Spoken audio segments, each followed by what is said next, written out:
Mana pakopka qilib oldim. Chiligam to'ldirib oldim. Endi bir haftaga bilmadim yetadimi yo'qmi ko'ramiz.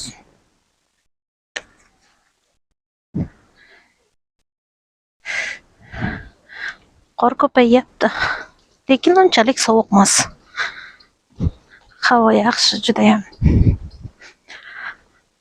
Moskvaga kelganimga где-то 5 yillar bo'lib qoldi. Oldinlari nimada Xabarovskda yashaganman. Xabarovskda yashaganmiz 8 yil. Bu yerda qor juda ham qalin. Xabarovskni plyusi minuslari bor.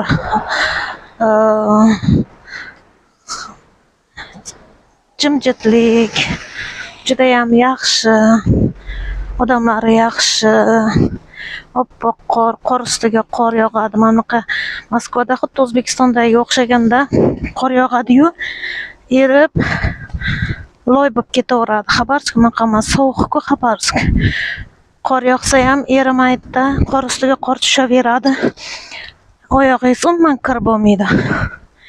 Lekin bitta minus tarafi juda ham nima? Shamol.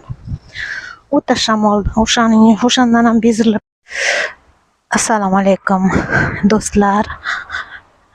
Mana kechki matishi. Moskva oblasti.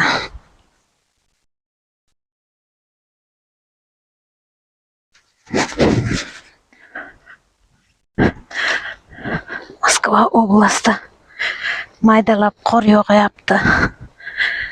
-3 gradusni ko'rsatyapti.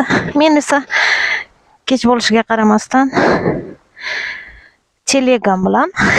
teleshkam bilan magazinga otlandim. Qorong'i ko'rinadi-yu, lekin hali mana soat endi 5-6 takam. Hozir tezgina magazinga chiqib, produktga chiqib, kelib tezda ovqat solaman. Sizlarga Baratolo magazinni ham ko'rsatib kelaman. Hozir biz Moskvada Ashan, endi biz Moskva oblastida yashaymiz. Ashan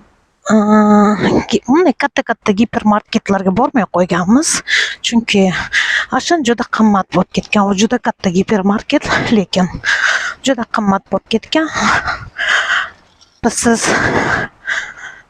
Siz bilasizki, bu yerga